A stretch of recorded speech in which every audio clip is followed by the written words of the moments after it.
Good sticks, everyone. Welcome to the Captain Avalanche Fancast, your unofficial source for all things Colorado Avalanche hockey and more from a fan perspective. Hosted by me, Captain Avalanche Corey, and our local playoffs expert, Dom. Now, we're no insiders. We're not inside the locker room face-to-face with our favorite players, but we hope to create a relatable and welcoming environment because we're just like all of you listening fans. Fans with a deep passion for the game of hockey, and in this case, the Colorado Avalanche.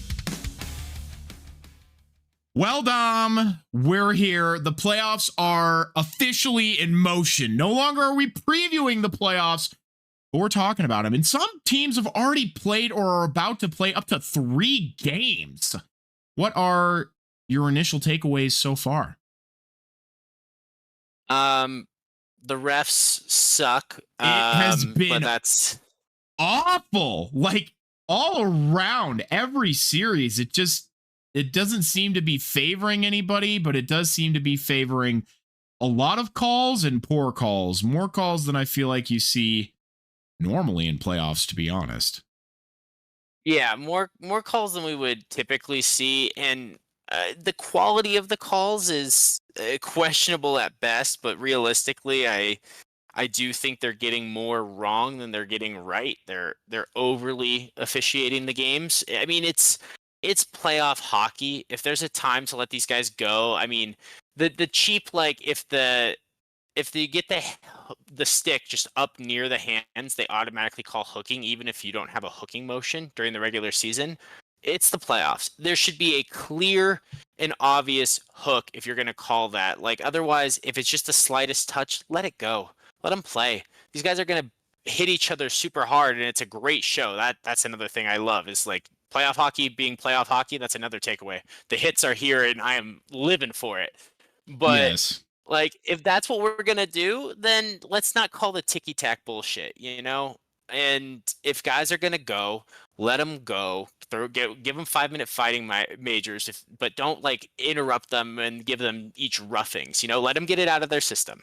Like, so I don't know. That's just a few takes. I mean, there's been a lot of things that have been, like I said, questionable with the officiating. Some soft calls or some things that I think are flops not a thing, because I feel like some of the calls that are being given are very soft and look like the players have flopped intentionally. So Yeah, that's called embellishment.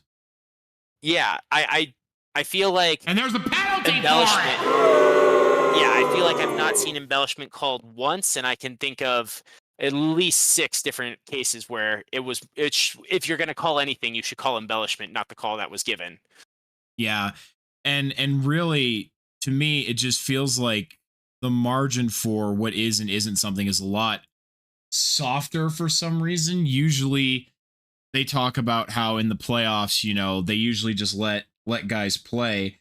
And yet it feels like they're calling things that really aren't penalties and then ignoring certain egregious offenses, which just feels very bass-ackwards to me. And it's becoming frustrating because, for example, Nathan MacKinnon didn't even touch a guy who fell over near him, and he gets a penalty, and that causes the game to end up tied. Of course, there's a lot of other factors that go into it. But I mean, you know, it's the human element. And I don't want to sit here and wholly blame refs for my own team's losses and woes, because clearly it's happening to everybody. And we've gotten plenty of chances ourselves, which we'll get into, I think, a little later. So it's not on the refs necessarily for wins and losses, but it certainly doesn't help when it feels that way. But our game is judged and refereed by humans, and I'd prefer it to be that way, but it can be frustrating nonetheless. I think we have both humans and cameras in the game now, right? With when it comes to the offside rule and everything, but it's the humans being the primary elements are a core part of hockey, and we don't want to see that go away. But you can't be missing, like, the example that comes most to mind is in Game 2 of Washington versus Montreal.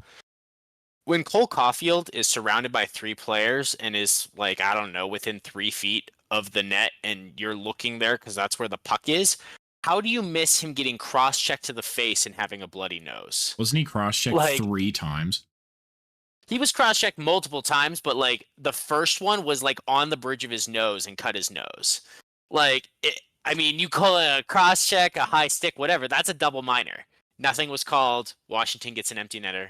Washington wins. So But we're yeah, talking like less than 5 minutes left in the game, and that is a clear, egregious offense, like you said. That give them a minor at a minimum, but blood was there. It's a double minor, so it, you can't be missing that call. I get like there's less than 5 minutes left. You don't want to be officiating, but you have to officiate if there's something to call. You can't be calling ticky tack shit and then just because there's under 5 minutes left in the game, not call that.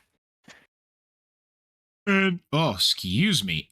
It's interesting because I think with these playoffs as a whole, we went into it with the mindset of the margins between contenders and pretenders are a lot thinner this year. And in some cases, I think that's true. But what I was realizing as you were kind of talking about it, a lot of these games, even if, for example, a team is up 2-0 on their opponent, some of them have been won by very thin margins. Like one team was able to take advantage of a momentary mistake, and that's what got them the win, despite the fact that both teams could have easily coin tossed won the game. I think the Dallas Colorado series or the Colorado Dallas series is no exception to that. But I think we're seeing that all across these playoffs right now. Would you agree with that? Oh yeah, I mean, I don't feel like the Devils have been really that much into the games with the Hurricanes, but they've certainly That's not been that's a different pushover, story, I think, entirely. right? They haven't been pushovers, but Jets Blues, that series has been wholly competitive the whole game of both of those games. Canadians versus Capitals, those games have both been competitive. First one, I believe the first one was the first game to go to overtime of the entire playoffs, and then the second one, the Capitals potted an empty netter to make it 3-1. But that was a competitive game. Montreal scored first in that one. I mean, like I said, Blues Jets has been a very tight match. Stars and Avalanche. I mean, we'll get into it. In the way the Avalanche won Game 1 of the series, they won by 4 goals. That game was not that big. Like the Stars were not like getting their asses whooped that way. The Avs were on fire with their shooting, and Mackenzie Blackwood just said, "I'm winning this game." So it looked like a big margin, but really the play on the ice, the margin I don't feel was that big. And then, I mean, if anything, if I want to talk about games that are like a little bit more spaced out, I mean, we've had some blowouts, but it does feel pretty balanced. Wild in Vegas trading off games. The games between Tampa, well, the first game between Tampa and Florida wasn't that close, actually, now that I think about it. Same with Leafs Senators, but the second games have gotten significantly closer, and we'll get into all of that. So I feel like Game 1 might have been slow for some teams. Just trying to wrap this up. Game 1 would have been slow for some teams, but a lot of these games, Game 2, the margins were super, super narrow. And that's what I'm saying too, is right now the margins for error just in any of these series are razor thin. You can't afford to make a mistake or it costs you a game. And I mean, a lot of these games are coming down to like singular goals. Sure, you can point to some empty netters, but really they're 1 goal games.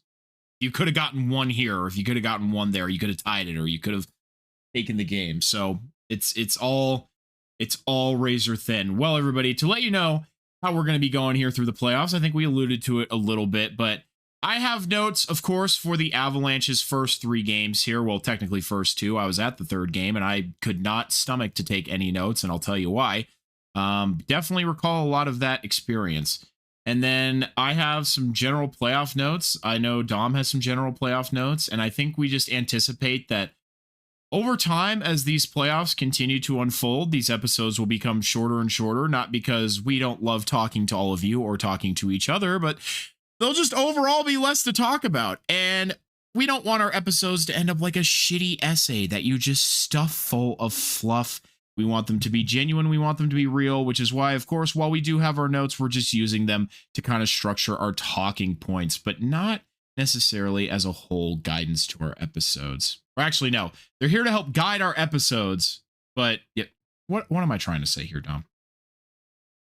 I think what you're trying to say is as time goes on, we're naturally going to have less to talk about because we're not going to be here trying to just generate content out of thin air and give you a 2-hour episode that you don't want or you don't need. And if it's not there, it's not there. And so, yes, we're going to have notes. Yes, we're going to keep you updated and continue to bring you all the information that we think is most pertinent and relevant and helpful in what we would enjoy to hear as fans. But over time, it's just naturally going to go down as there's less teams in the playoffs, less games, and that's how it goes. I mean, I don't see the Sharks anywhere in these playoffs, so what are we going to do about In the Tank with Dom? It's done for the season. That one, the next In the Tank you'll hear is when if/when we do a draft thing, and I can talk about if we got the first overall pick, and that's about it.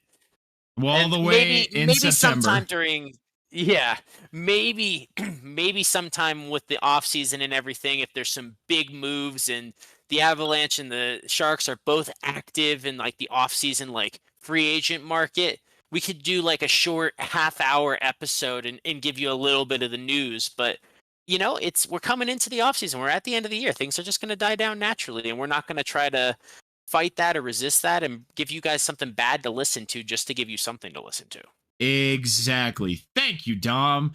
Well, everybody, we do have some games on in the background currently as we're talking, because, of course, playoff hockey never stops. It doesn't stop for us to do our episodes, and there's so many games on that if I tried to record and then go back and watch later, I would never get any sleep. So we have Game 3, Toronto and Ottawa tied 2-2 going into overtime here.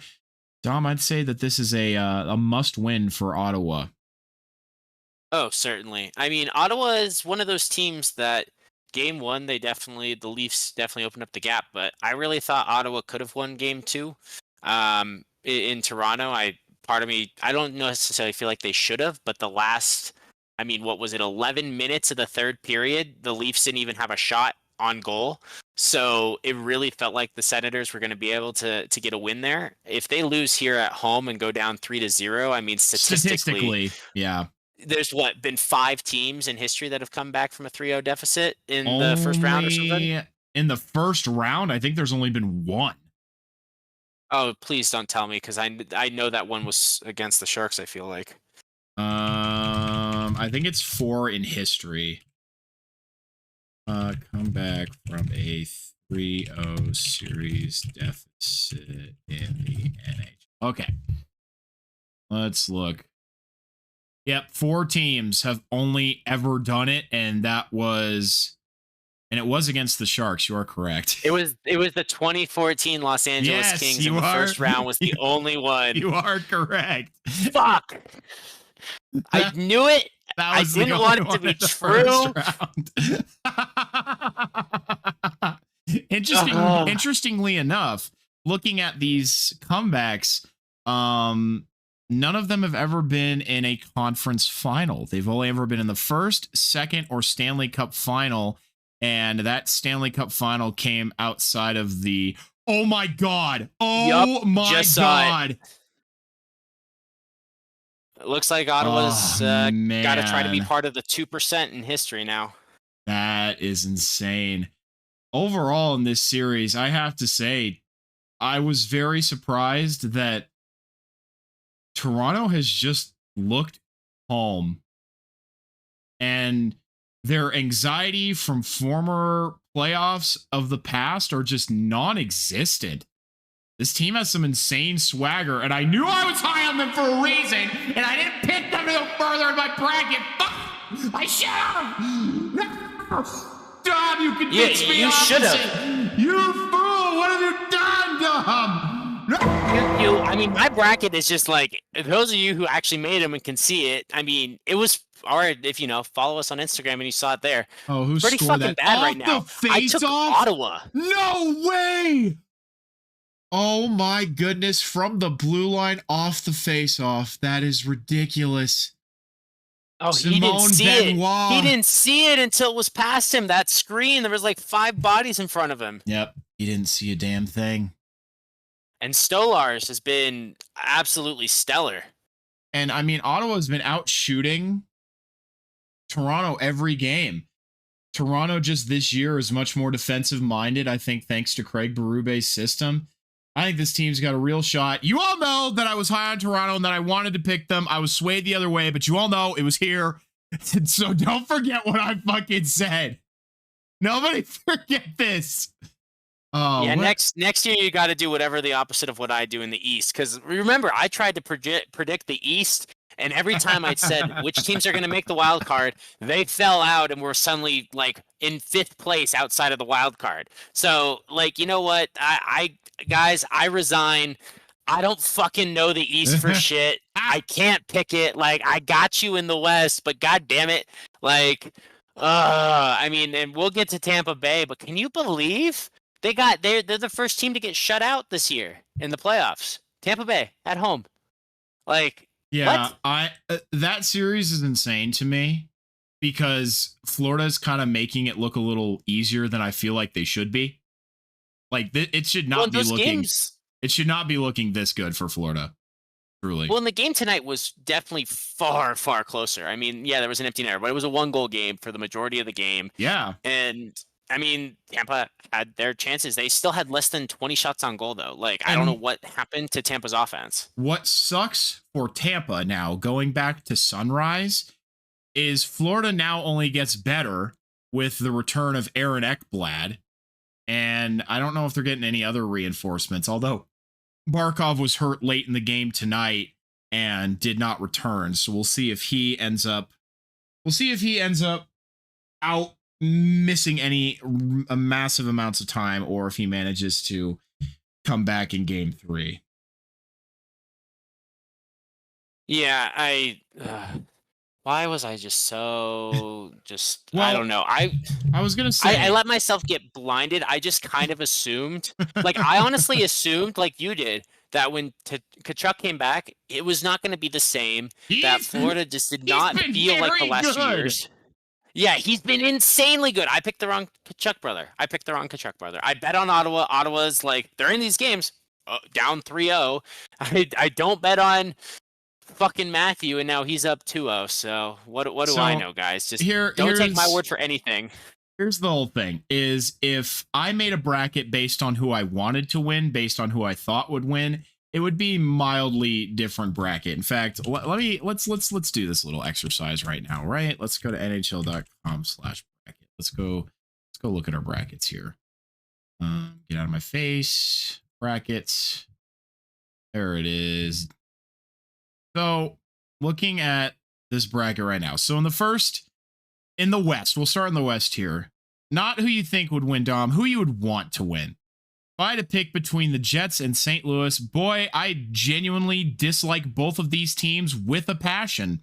But if I had to pick who I wanted to win in this series, I think I would pick the Jets, which maintains what I've already picked. If I had to pick between the two, my disdain for Jordan Binnington is greater than my disdain for the rest of the Jets roster. Plus, I think the Avs have a better matchup against the Jets than I do against the Blues, although they've beaten the Blues multiple times in the playoffs in the past. Same page there, because I fuck Jordan Binnington. I've said it before. I don't have to go on that rant again. But if there's anybody that's not the Avs that I want to hoist the cup, it's Connor Hellebuck. Hold on. We're going a little far here. You're taking it too far, buddy. Hey, point is, I'm a neutral here, so if the Avs are out of it and I can be truly neutral, and I'm trying to pick a player, other than Brent Burns, and I just don't have it in me to root for Carolina for like a 5th straight year, I just don't. I've accepted that train has gone out of the station and he's going to retire. Somehow be the year that Carolina does it. Bro, like, you know what? If it happens, fine. I still will be happy for Burns. I don't have it in me to root for it anymore. But Hellebuck gets so much shade for the playoff struggles that, and really he's in my opinion, a Hall of Fame goaltender, and I don't want there to be any doubt on that. I don't know. He has actually really not been perfect these playoffs. Like, leading up to the playoffs, it was lights out. Now, 2 or more are getting past him every game.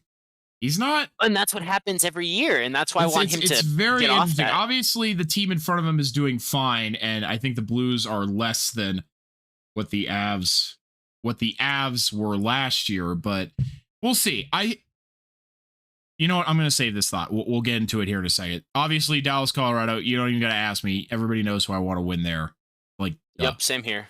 If I had to pick between VGK and Minnesota, of course I'd like Minnesota to win. Are you fucking kidding me? Fuck Vegas. Fuck you, Rico. It would be great if Vegas could go home in the first round, if Dallas could go home in the first round, if Edmonton could go home in the first round. All the teams that I just don't like, that would be great. Which is most of the teams in the West, as a matter of fact. Like, yeah, give me a tiny soda there. Whenever the Avs are eliminated, I genuinely, there's very rarely a circumstance where I want a team from the West to win. I think in this instance, I could maybe root for Minnesota only for the sake of Marc-Andre Fleury. That is literally the only. That is literally the only thing that I could do in the West. Otherwise, fuck the West. I don't want anybody from the West to win. I hate the West because I'm in it, and I don't like those teams. I might have to walk back my Hellebuck thing because you're right. I'd rather see Fleury hoisted again. I mean, you talk Los Angeles, Edmonton, and I'm like, is there a way they can both lose?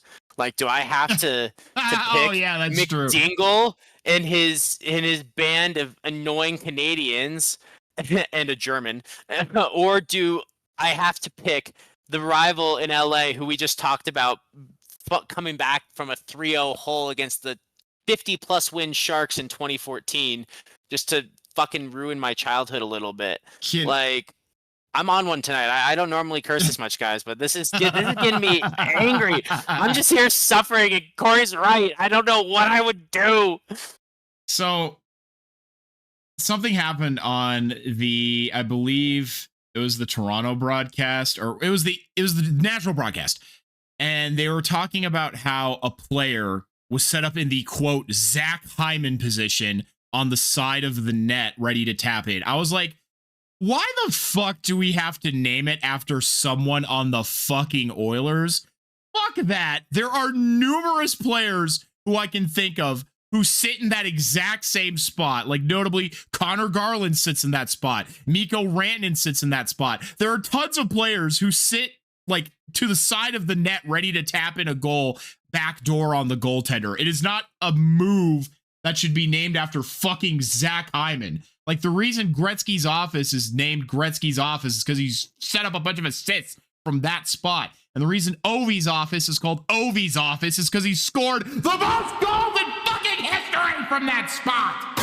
So I don't think it's fucking ludicrous. I don't think it's very fair that for some reason, even when the Oilers are losing, we're still beating their fucking dick. Yeah, so, they felt bad about beating McDingle's and Dreisaitl's dicks so much that they felt like they needed to give Hyman a pick-me-up while they were there. Nothing would bring me more joy than Edmonton being eliminated. Oh, can I just root for an Edmonton sweep right now? And then you can. Like, then LA loses? Like, can that be what happens? I'm sick of it too.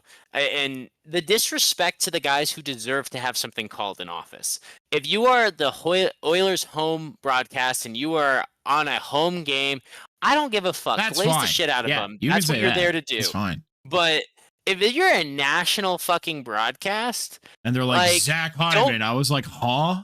Like, brother, he's not even on the ice. Like, yeah, what are you talking about? At least refer to a player who's on the ice. Like, what? Like, saying that this man is in Zach Hyman's position. Like, no, bro. No. Bro, like, Zach Hyman is not a Hall of Famer. He's got a long way to go to be a Hall of Famer. If you're going to call out somebody's office, we're talking about the great one and the great eight. Like, the all-time leading goal scorer and the all-time leading point scorer, who is just the greatest player in the history of the NHL. We're talking about two, like, top 5, top 10 players in the history of the NHL. They've earned the right to an office over the great many years of the league. Hyman has barely been in the league. I mean, what is it? Is it at 5 years now? I don't know. Like, it is not a big number. He plays with the Oilers and is honestly not doing anything particularly special. He's not in any of the trophy races this year. I know he's a great talent and all, but is he doing anything particularly special that deserves him to be recognized more than he already is? No. Like it's stupid. I mean, I talked about it. I was frustrated watching the Avs Stars game, and then the national ESPN broadcast just could not stop glazing Dallas, and I'm like, excuse me, Colorado's at home. Stop, knock off this nonsense. Yeah, it was really. First of all, can you all tell Dom's a little heated right now?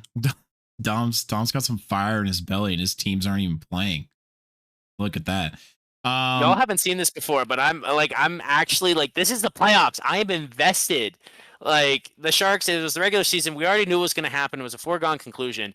This is not a foregone conclusion, and I'm more frustrated by it because I'm more invested in actually having it, be a good playoffs and not having these shitty teams get even more attention than they deserve. But it was really funny because speaking of that, the bias is definitely there. Because in game one, when we were dog walking Dallas, which Lord can only hope that happens again. On the third goal, when Manson connected to Taves on a glorious feed off the rush, like he didn't do. I forget. I think it was Eddie Olczyk. No, it's Brian Boucher, Eddie Olczyk, and who's the third one with them? Who's part of that trio? Googling it right now. Yeah, I need to figure this out because that's who I think actually makes the calls. How do you spell Olczyk? I don't remember. It's Kenny Albert. Holy shit. There we go. It's Kenny Albert who actually I think is making the calls. And oh, yep. He, like, they scored and he really didn't even say they scored. Like, Taves puts it in. He's like, the Avs score again. Yeah. And I was like, bro. Like, when the Stars scored their first goal to make it 2-1, he was like, they score! Oh my God! And I was like, okay. I'm sensing some inherent bias here. But anyway. Yeah. In game 3, when the Stars scored the game tying goal, which we agree was circumstances were fucked and that shouldn't have happened the way it did, but whatever. Yeah, no, they just were fucked. It should not have happened, period. But he screamed goal so loud I thought he was like a Hispanic announcer at a soccer game. Wow. Well, that is quite the comparison. But going back to our previous conversation, on the east side, if I had to pick between Toronto and Ottawa, I'd actually pick the Leafs. Yeah, that's right. I don't dislike the Leafs. I like the Leafs. I don't hate them. I never have. They're fans, a little annoying, but aren't all hockey fans? They are. So, yeah, I like the Leafs. If I had to pick between Tampa Bay and Florida, I would rather Florida win because I respect Tampa Bay, but I do not like them. Do not. Picking between the Caps and the Habs, of course I'd love the Habs to win. I like a lot of the players on the Habs. I like Nick Suzuki. I really like Cole Caulfield. He's actually one of my favorite players. And then with the Canes and the Devils, with everything I said about the Canes before when they traded Mikko Rantanen into Dallas, I'd prefer for the Devils to win because fuck Carolina, they can suck my little wiener. So yeah, there you go, everybody. So really, there would be some quite a bit of mix up actually, on the East side especially in terms of what my brackets would look like if I picked who I wanted to win. Maybe that's what I need to start doing. Fuck who I think is going to win. I should just no analytics next year. Let me just pick who I want to win. Makes it easier for what you can root for. I mean, the two schools of thought. You can either root for what you want to and then pick the opposite, hedge your bets. You guaranteed to lose but also win either way. Or you just double down and you can be that much more invested and that much more pissed off, because I feel like my picks, I definitely got into a little bit of the want range, like at least seeing Minnesota push Vegas. Like I was like, it goes 7 games. If Minnesota wins it instead of Vegas, I don't care about not getting the points. Like I'd rather see that happen anyway. So that was a hedge of my bets moment. Ottawa, I have nothing against Toronto. I have no reason to dislike Toronto. I really nothing there. I kind of was just rooting for the underdog there. I just kind of wanted to see Ottawa win. I mean, he's a bit of an asshole out there, but I like the style of hockey that the Tkachuk brothers play. I want to see Brady go deep into the playoffs. Hell, what I want to see is a Brady versus Matthew matchup. That's what I really want. So that's what I'd be biased. People. if I was rooting for what I want to happen, I would see, oh, how about the Senators and the Panthers win, and then we get that matchup, and then I'd probably go with you on the Canadians because, yeah, they're a great story, and they've really been impressive, and it's fun. It's great to have them in the playoffs again after a couple year hiatus. I would probably pick the Hurricanes just because in a tiebreaker with the Devils, if I really don't care either way, it would have to go to Brent Burns, but it's not like I'm that invested, like I said, anymore. And then we already covered the West, so overall, my bracket would not change a ton, but obviously the Lightning would not have been in the finals for me. It probably would have been either the Canes or the Panthers instead in my bracket. And I mean, okay, so first of all, score. My brain's all over the place with this episode just because there's so much happening. Scoring update. I have the Minnesota Vegas game on in front of me on my computer screen. That is 2-1 Minnesota back at home. I turned around with St. Louis and Winnipeg on my screen TV behind me, and St. Louis at home is up 2-0 on the Jets with a little less than 10 minutes remaining in the first period. So we'll see if they can actually hold on to this lead this time, but the Jets have been very tenacious, very hard to keep down. So we'll see. But I had a feeling that St. Louis could at least get a couple at home here. So we'll see how that goes. I think we'll just keep rolling here with kind of other series' notes because I do have summaries for the games that Colorado has played that you are free to interject on. Or I can hop into Colorado and we can get through that and you can interject. Or how would you like to do this, Tom? I will leave this up to your discretion. What do you think? I'm happy to follow your lead, man. I'm Okay. happy to go either way. Just want to say something really quick. When you talked about like Hellebuck giving up 2 goals a game, I looked and it was like less than 5 minutes in, and he had given up 2 goals, both to Pavel Buchnevich. So just would like to say one thing I got right, it was in the West. I predicted he's been on the tear, and he was going to be a guy who was going to make a big difference in that series. And yeah, I honestly think St. Louis is going to win at least one, probably both of these games at home, and that's why I picked this series to happen in 6. That's what I thought. Well, here's what we'll do. Let's go through some Avalanche games. We'll hop back to other teams in the playoffs. I have a really interesting fun fact today in regards to our captain, Gabriel Landeskog, and we'll just call it good. So here's what I had for the series starter on April 19th. So I summarized each period as I saw it, and I've kind of learned that people really do see things differently. And this is really just how I interpreted the hockey that I saw in front of me. And I've learned, especially with playoff hockey, some people might see things differently, which is why I'm glad I have you here, Dom, to also, I think, give me your input on how each of these games went in your eyes. So for their first game, though, obviously the final score ended up being 5-1 Avalanche. And the Avalanche in the first period came out hot and heavy. They got 8 shots on the net before Dallas could even get 1. And it did feel, though, that the Avs squandered their ability to score early, especially with the refs calling 2 back-to-back tripping penalties on Dallas. The 5-on-3 was unsuccessful, but Dallas was selling out on everything to stop any feeds or passes. Spoiler alert, that trend has not changed. Unfortunately, the call consistency fell off as similar trips committed by Dallas went uncalled. After the penalty called on Manson, though, no more penalties were called throughout the period. As my younger brother, who never watches hockey, but who happened to join me for this game, put it, it was a defensive game, period. Dallas did capitalize on the momentum of their first power play to even up the shot count and begin to seize back control, but both teams bent at points but didn't break. But it overall felt like Colorado in this game had the edge in physicality, hits, and timely saves. But to me, in the first period, the Avs needed to put more traffic and motion in front of Jake Ottinger in order to get one past him.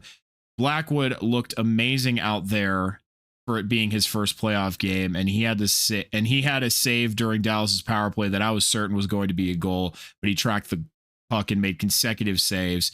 It's now just waiting for the dam to break. And I knew once it did, the scoring would start, and boy, oh boy, was I not wrong, because jumping into period 2 here, somehow at halfway through the second, the Stars are leading in shots, but it doesn't really make sense it didn't really make sense to me because the Avs were eating every amount of space that was available.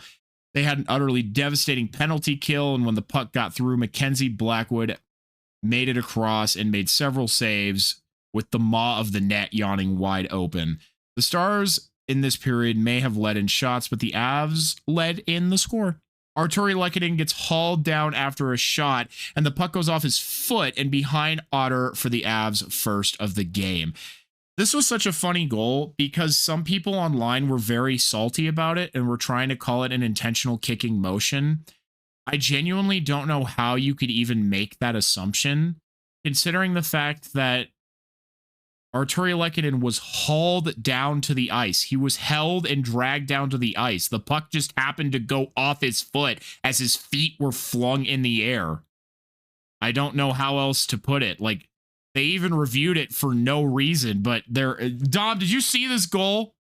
Yep. No. So karmic justice here is what's happened because the Avalanche, like you said, were firing shots and actually had great chances on that 5-on-3, couldn't convert, and we know that's like a cardinal sin not to score on a 5-on-3, right? Not actually, but we've talked about it in the past. Yes. But this felt like some cosmic balancing of the scales to have them not be able to score on a 5-on-3, which is like your surefire opportunity, and then get what is kind of more than kind of a goober goal.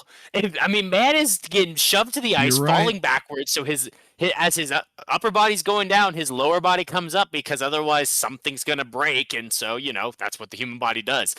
And the puck happens to ricochet off his skate in, but you know what? Like you said, sometimes it just takes a puck ending up in the net to open the floodgates entirely. So I won't stay on this too much, so we can keep flowing with what you got. But you're right, Dom. I forgot to say that it was in fact a goober goal. Goober goal.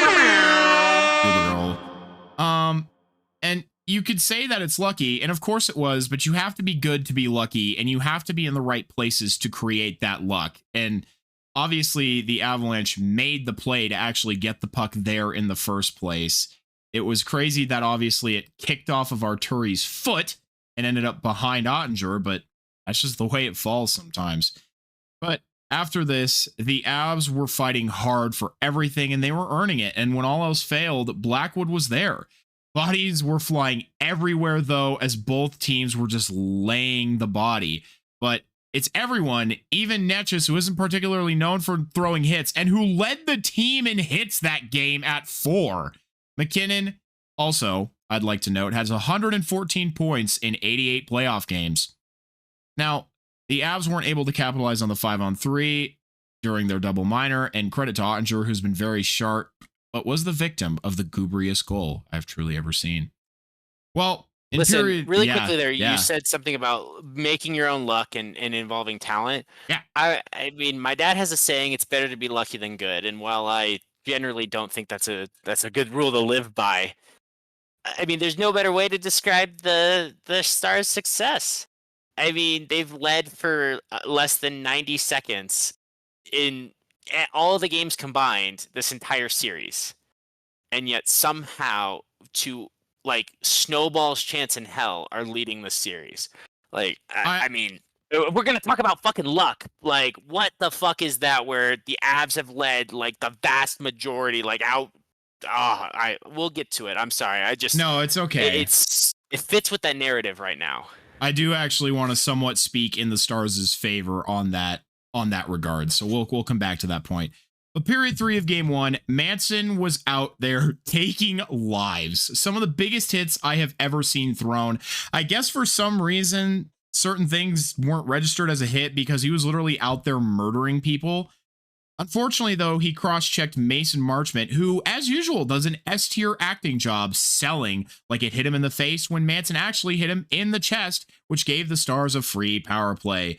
But you could feel the Stars playing desperation hockey being down. The Stars took their only timeout very early in the third, but it results in the Stars getting a gift of a goal. Blackwood was insane all game, but losing a stick did him in as it got lodged in the netting. Avs have not been strong on the face-off dot tonight. Frankly, Manson is doing God's work out here. It was an utterly fantastic feed to Taves to get the Avs one back to put the lead at 2 late in the third. The Avs counterattack was utterly brutal. Not only do they get the empty netter, but a bonus on top of it. Blackwood nearly had a shutout, a nearly perfect hockey game. Yeah, there are nitpicks and improvements, but you can't ask for much more. It was 2-1, then suddenly it's 5-1. Take away the goober goals, and the Avs still win. Yeah, the Avs still win, and like I said at the top, though, the shots by the end of the game were even. You talked about the Stars leading in the second period, so even in a game where the Avalanche freight train was definitely rolling, and once they got started, I mean, the fact that Charlie Coyle scored after, like, they scored an empty netter and Otter was back on the net, like, I love that. That was just, I think I texted you, way to go, Charlie Coyle, following through on your prediction and making it coming up big and scoring in the playoffs. It wasn't in the biggest moment, but it was important, I think, that the Avs continued that pressure even after and didn't let their foot off the gas, because I think Dallas was in that game, even if the scoreboard didn't Yeah. necessarily show it. And so Oh, yeah. that was the right attitude and approach from the Avalanche, and great way to kick off the series. And I pulled a quote from Colorado Hockey Now that states the only tally that beat him in game one was a redirect on a power play. While he didn't have his goalie stick, Blackwood faced 18 high danger opportunities, nearly double the 10 that the Avs put on Ottinger at the other end. According to Natural Stat Trick, the Stars' expected goals rate was 4.01. Wow. Meaning that And for those who are less inclined, that basically means that out of everything the Stars did in that game, it was expected that they would have scored 4 goals at the very least. But they didn't because Mackenzie Blackwood played out of his damn mind. yeah, seriously, I mean, he is insane. Like, you're seeing the flashier saves that he's able to do, going post to post, doing the crazy things that not every goaltender can do. I'm with all due respect to Andre, I don't see him making some of those saves that Blackwood made. So, And I mean, um, sorry. no, well, I was just gonna say just a different fun fact. So you go for it. And I was just going to say, spoiler alert, Mackenzie Blackwood has been fucking amazing this entire series. For somebody that everybody liked to tout, oh, well, he has no playoff experience, we have to see how he's going to do. He's been one of the Avs' best guys, night in and night out. He's been phenomenal. And really, I can't fault him for any of the losses. He's been amazing. Absolutely, you can't. I mean, in the losses, he's stepped up massively.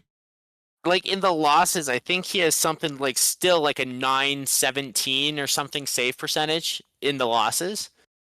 It's like he had a 929 in game 3 and an 897, which because of the OT goal in game 2.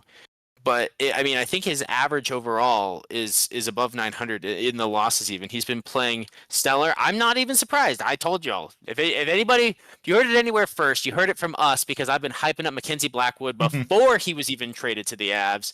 This kid is good. I don't know if I can call him a kid. He's like 28, but he's older than you, dog. What? Yeah. I the audacity on me right now when I'm fired up to do that. I don't know what's happening. But seriously, super talented, deserves to be in the playoffs, deserves the respect that he's just now finally starting to get from around the league. Another not so subtle secret is that the fourth line has actually been probably the Avalanche's best line in all 3 games so far. From the first game, a stat that I wanted to share was the fourth line of Parker Kelly, Jack Drury, and Logan O'Connor absolutely ate the Stars all night. They gave up 0 shots on goal, 0 scoring chances, and 0 expected goals. 0. That's dominance. Sure, they didn't score, but they easily could have on their 3 high danger chances. And, spoiler alert, they did score later in the next game. So the fourth line really has been playing outstanding hockey, and that's how you win championships. Is your first line's not going to be able to step up every game because they're going to get shut down. So you need the depth guys to step up, and boy, oh boy, have they. Finally, a quote from the hockey guy, which I found really funny. He is actually a Stars fan. He's also a Canucks and Bruins fan, but his quote was in reference to the Stars, you need to play like the team that hasn't lost 7 in a row. And you didn't. You've now lost, and you weren't. You've now lost 8 in a row. And it was just very funny. Me. Well, and while you mentioned losing 7 in a row, not only did they finish the season losing 7 in a row, I believe they've lost like 7 or 8, their last like 7 or 8 first games of a series in the playoffs. Yes, I believe it's up years now. It's up to 7 now. But like they've lost 7 straight game 1s. And I would like to say with that win, I did pull some players of the game. Josh Manson, Nathan McKinnon, and Blackwood in that order, with Colorado taking the series lead at 1-0. Now, I, of course, have watched a lot of playoff hockey, and I'm not so foolish as to believe that the Stars would go quietly, nor did I believe that anything was going to be good until the Stars were off golfing, as evidenced by these upcoming games. Here's how I felt about Game 2 on April 21st. Period 1. The Avs felt like the better team throughout most of this period. They did good work, just outspeeding Dallas in almost every conceivable way. I was thinking they'd perhaps walk away with the lead, as it felt like it was an even better start for Colorado than it was in Game 1. Nathan McKinnon did the things that only an elite player of his caliber can do, and there are not many of those. He scores on an Avalanche power play, which was drawn by Miles Wood, of all people, who had a really great game up until that moment. Of course, it was Mason Marchment, who is the definition of a fuck. Before we get any further, in case it's not already a mystery, I highly, highly despise Mason Marchment. I genuinely cannot believe that, character off the ice, I'm sure he's a great person. Always. I judge him here for his actions on the ice. And I truly cannot believe that there is a player out there who plays this way, who goes around. He plays like a soccer player. Goes around taking dives. And St. Louis is also up 3-0 towards the end of the first. Who goes out there taking dives. And I love seeing the arguments where people are like, Cale Makar does it more than Mason Marchment. No, the fuck he does not. Also, Cale Makar, if you may recall, actually called off a penalty that they were going to call in his favor against the Islanders. He fell on his own. They were going to call a trip, and Cale said, no, he didn't trip me. Don't call it. And they waved off the penalty. Jared Bednar was not happy about that. But for those of you who are trying to somehow, for some reason, accuse Cale Makar of a lack of integrity, get the fuck out of my face. That's ridiculous. But how about, I won't even dignify that. That's beyond ridiculous. How about this? Would those of you out here believe it? I asked Corey which player he despises more on Dallas. I think this was during Game 2, Corey, or was it during Game 3? I don't remember. I don't recall. But I asked him which one was worse, because I think you called him like a blue-eyed devil child or something like that. I call him the blue-eyed bastard. Okay, my bad. Blue-eyed bastard. And I asked him, which one do you hate more, Mason Marchment or Jamie Benn? And believe it or not, at least at that time, it was Mason Marchment. And it still fucking is. Because Jamie Benn, at least, not to get too far ahead of myself here, at least when Gabriel Landeskog came back, seemed to respect the fact that he did what he did. And he was like, yeah, I won't go at your knees. And it's like, thanks, man. I appreciate it. They looked like they actually had a nice conversation. So I'll give Jamie Bean the benefit of the doubt, because he really hasn't actually been all that noticeable this series. Anyway, in this first period, the Avs continued to dominate, and they left no space for the Stars to operate and heavily limited their chances. But unfortunately, Parker Kelly got called for a penalty, and it was a pretty obvious hold. And the PK did do good work for a minute 40. You got to do it for the whole time. And, got to watch collapsed low in front of their own net, where Jamie Benn set up Marchment to sag in to wire it home. And that's just not good enough for the Avs PK, who have been bit multiple times on the PK, and they should be pissed that they didn't walk away with the lead after everything they did right. No more penalties. And that's what's frustrating when you play Dallas. You do everything right the entire period, the entire game, and they get you in just a measly 10 seconds. Going into period 2, though, Dallas was hands down the better team to me in this period. Poor penalties taken aside, this period felt like it dragged on eternally as Dallas went heavy on the offense. They began to cycle the Avs to death multiple times, and it worked out in their favor throughout. Eventually, Thomas Harley gets through with a goal that should have absolutely been saved, but got through. Unacceptable. But the fourth line for the Avs has, once again, been putting in unbelievable work and quickly answered for the Avs to tie. But Dallas took the momentum right away. Dallas took the momentum back, and it's always Mason Marchment who is drawing the penalties. From there, it felt all downhill as penalty after penalty after penalty was called on the Avs as it eventually resulted in a brief 5-on-3. Somehow the Avs kill it off, and this is all transpired towards the end of this period. Logan O'Connor comes out of the box. Sammy G has the puck coming up the boards and is being ridden. He passes it to Lehkonen, who's being ridden, who passes it to LOC in the center of the ice, who's being ridden, who somehow spin backhands the puck past Ottinger in Mason Marchment's face. So despite Dallas playing the better period, not only do they not walk away with the lead, but they walk away trailing. Go Avs. My notes for period 3 were very brief. Who the fuck is number 6 on the Dallas Stars who thinks they can just beat up Mac? He took a puck to the balls the next game. I do not envy him. I hope he is okay. Josh Manson sent Mikko Rantanen to the Shadow Realm. First 10 minutes, Avs. Last 10 minutes, Stars. Stars tie it. Somehow don't get another. Avs late power play. Can't finish. Hopefully they send us home happy early in OT. Spoiler alert, they didn't. They didn't. A puck lands in front of Mackenzie Blackwood off of a poor turnover from Miles Wood in the Avalanche's zone. Colin Blackwell seizes the opportunity and becomes the OT hero. And that's all there is to say. The Avs actually almost made it through this period. And it was tough to watch because it felt like the Avs were playing a good OT, just did not land in their favor. And really, in game 3 as well, game 2 and 3, it was a coin flip. It truly felt like it could have gone either way, but I didn't take any notes for game 3 because I attended it and I wanted to soak in the moment. To say that I am, to be honest, disappointed in the Colorado Avalanche for squandering the return of Gabriel Landeskog would be an understatement. I genuinely believe that this was a guaranteed win.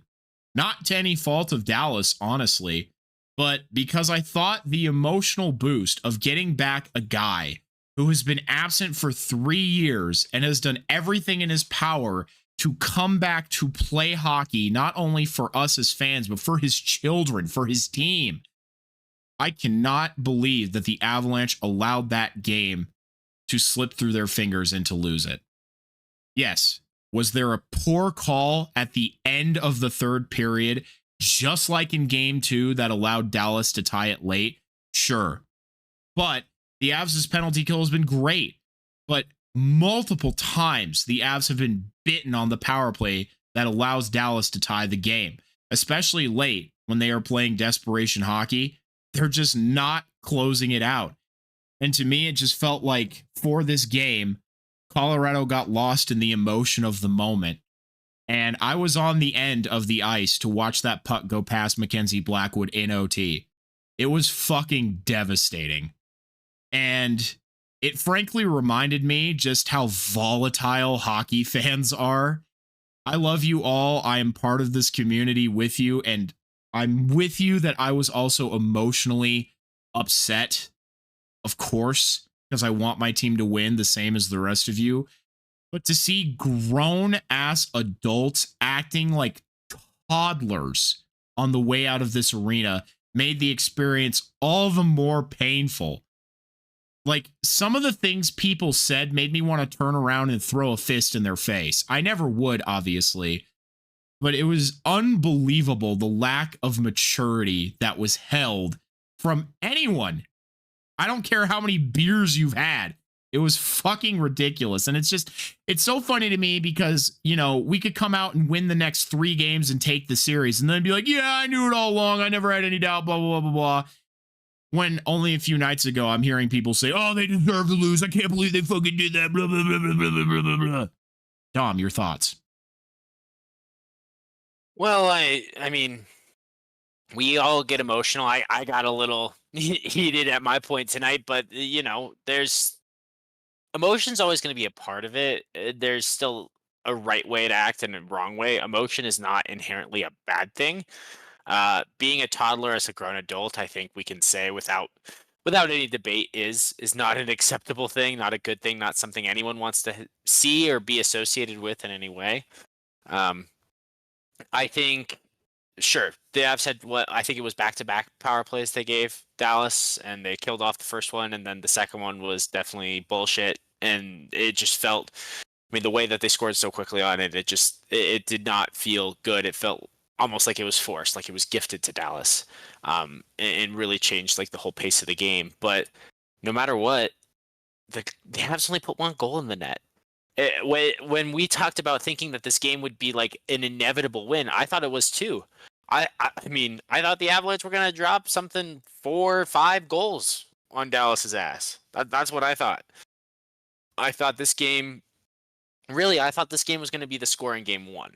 I thought the Avs were going I to did too. walk in this one. I did too. And that game one might have been closer. And so I don't know what happened there for those to be inverted. I mean, Dallas with their trend of losing first games, whatever.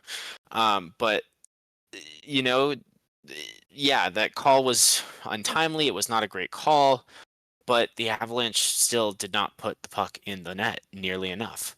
If you go into the third period with a 1-goal lead, you are making yourself vulnerable. And it came back to bite them. And I want to go back to your point about Dallas and luck. I really have to give Dallas a lot of credit, because when you're playing a team in the playoffs, no one knows your team better than the opposing team. And Dallas clearly has done their homework to understand Colorado and their habits at every level. And they've made it a point, particularly in this third game, to slow the game down. Colorado is one of the best rush teams out there, and Dallas didn't allow them to do it. They were content with just battling along the wall, trapping the puck along the edges. They didn't allow Colorado to make any moves. They were in the way. Sticks were everywhere, and they slowed the game down to a crawl. However, I have to say that Colorado's defense has also been impeccable. Colorado hasn't been blown out in any of the games. Dallas is the only one who's been blown out. Except Colorado's still losing. And that's where it's particularly frustrating, and where, frankly, I have to applaud Dallas, who are exceptional at finding a way to get themselves back in the game late and then pulling the win out in overtime. And I think that's just due to the fact that they are not beating Colorado at their own game, but figuring out Colorado's game and, frankly, exposing them. So I don't think that that's luck. Yes, it's luck that they got a fortunate call that allowed them to have a back-to-back minor penalty to then give them all the opportunity in the world to tie it late. But it takes them sticking to their system to get there. And it's unfortunate that the Avalanche are now down in this series. But it's why I always say that series are played in 7 games. So, yes, of course, there's doubt, there's panic, but there's always tomorrow also. So, clearly, some adjustments need to be made on Colorado's part.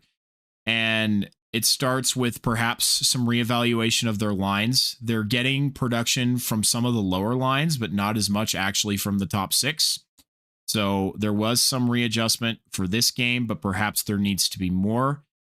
Obviously, they need to get used to Gabriel Landeskog being back in the lineup, which is great. I hope he continues to play, although they might cycle him in and out, which I could totally anticipate. And clearly, they need to figure it out on the power play. It was rolling kind of early in the series, and now it's just seemed to be totally stagnated. And when you're being gifted too many men on the ice penalties from a silly mistake by Dallas, you can't let that slip through your fingers, especially when you have some of the most lethal weapons out there. But Dallas's penalty kill has been exceptional. And yeah, Dom, you had some stuff to say. So what do you Yeah, and when I talk about not scoring enough goals, this was the thing I also wanted to highlight was their power play. Dallas, yes, is selling out, and when you talk about giving Dallas credit, I give them credit for the way they're blocking. And the Avs need to adjust and deke them out, fake them out, give them the slide or go in for a block and then go around them and get a clear shooting lane. Like that, you have to adapt to that, right? But the power play, yes, the Stars tied it up late. The Avalanche had a double minor right near the end of the game, and I know you only got like 30 seconds of it in regulation, but it wasn't for a lack of trying. The last like 60, 90 seconds of game 3 felt dominated by the Avalanche. I don't know, like from watching, Corey, you were obviously there and maybe it was a different feel for you, but it felt like they were really, really close and just couldn't get that puck in the net. No, But when it you felt have like if they had another 30 seconds there at the end of regulation, they could have done it. right, and you still have this chance, and you start overtime with 3.5 minutes of power play time. And for the life of me, I think I saw one clean zone entry. They kept getting stood up at the blue line, couldn't even get in, like hold the zone for more than 10 seconds, maybe 15. And then it was out and down and more time being burned. It wasn't until like 30 seconds left on that power play when Natchez just came storming up the ice and was able to get in clean to the zone, hold the puck in the corner, and then set up the cycle. And they finally had some ozone time, some possession, some shot chances. And that's when I took this note that the Avalanche need to adapt and have the puck in Natchez's hands, or they just need to do this hard charging style, enough of the drops and trying to pass their way into the zone and chip and chase. Dallas is sitting back waiting for that. They are, like you said, Corey, they're shutting down the speed part of the Avalanche by sitting back. But when you're on the power play, they can't just sit back. That creates lanes for some of the fast players, for a McKinnon, for a Natchez. They just, I mean, have to do what he did: charge up the middle, find some open ice, hold, slow down, and let everybody get set, and then start your cycle. That was what worked. But they had what 3.5 minutes, and that was the one time they had like a clean zone entry that I can recall, and actually had some good possession for more than 30 seconds and in the offensive zone and could get some shots on goal. It's when you're such a talented power play, and I get it that Dallas is going to play hard and physical and big, and they're going to try to stand you up at the blue line, and they're going to block shots and everything. But just as much as Dallas knows Colorado's game is about speed, Colorado should know this about Dallas and be able to adapt. Jared Bednar is a good enough coach to notice this and instruct players to adapt. So I don't know, and I'm not going to say somebody dropped the ball, but if it's not better in game 4, then either Bednar is not living up to the expectations as a coach, or the players are not listening or taking that coaching effectively in the moment to adapt to what's in front of them. Because the power play since the first game, like after the first game, it has been, dare I say, a disappointment for the Avalanche. You can say because you're not wrong. I'm a neutral, so I'm not going to pretend to know the most or say I've seen it all season long. But for all the hype and for all the players that are there and the talent that is on that roster and what I've seen them be able to do, it has been it's been a bad power play. And you can't be doing that, because when Dallas can kill off a 3.5 minute power play, yeah, they're going to feel pretty dang good and think they're going to win this game. When you talk about those momentum things where it's like, oh, when you go on a rally late in the game, it feels inevitable that you're going to win, be it in regulation or overtime. Like when we talked about Vancouver over Dallas with that miraculous best comeback in NHL history, right? Within under a minute. Like that type of thing, if you kill off a big power play, that takes all the momentum the offense had and switches it to those PK and whoever's on that opposite team. And so the Avalanche needed to capitalize. When they didn't score in that first 3 minutes, they were playing with fire just as much as they were all game when they only put one puck in the net all night. And I have to say, and I've been on my soapbox here a minute, so I'm going to pass it back, but I have to say, Avs win game 4 and the series is tied 2-2. If we just go back to a week ago before playoffs have started, or like right around there, I think, would any of us really be surprised? A 2-2 series after 4 games between these two teams. No. And now you're playing a best out of 3, clean slate. So yeah, you'd taken the home advantage. Dallas has taken it back. How do you respond in this game to not let the series get away from you? Because Avs win, this is still a very, very balanced series. It's not like one team has been that drastically ahead of the other. And even though the Avalanche have dominated like the lead time in the game, like I said, the Stars have 1 minute and 2 seconds in the entire series of leading the game. It is absurd. So eventually, if the Avalanche keep doing what they're doing, that's got to catch up with the Stars, right? You just got to put the puck in the net, and that's something I personally have faith that the Avs will be able to do. They have the talent for it. They just have to go out there and execute. They definitely have the talent. They need to adjust. And honestly, Colorado's biggest kryptonite is fucking Pete DeBoer. They have lost. He's a good coach. No, but they have lost to Pete DeBoer teams. Let me look at his coaching. Oh, I remember he was with the Sharks. They lost to the Sharks. Oh, but they didn't just lose to the Sharks. They've also lost to him coaching Vegas. They've also lost to him coaching Dallas. But also, so they have lost to 3 different Pete DeBoer teams. So, I mean, it's interesting because Pete DeBoer is a great coach, but he's also never had a Stanley Cup. He's been knocking on that door, though. I do have a sense that in the next 5 years with Dallas's roster, I hate to say it, but if he's ever going to win one, it's going to come before 2030. Probably. But I mean, I think this series is what everybody hoped and expected it would be. Tight as fuck, insanely physical, talented hockey. And what's really funny to me, Mikko Rantanen's been invisible. Haven't even seen him.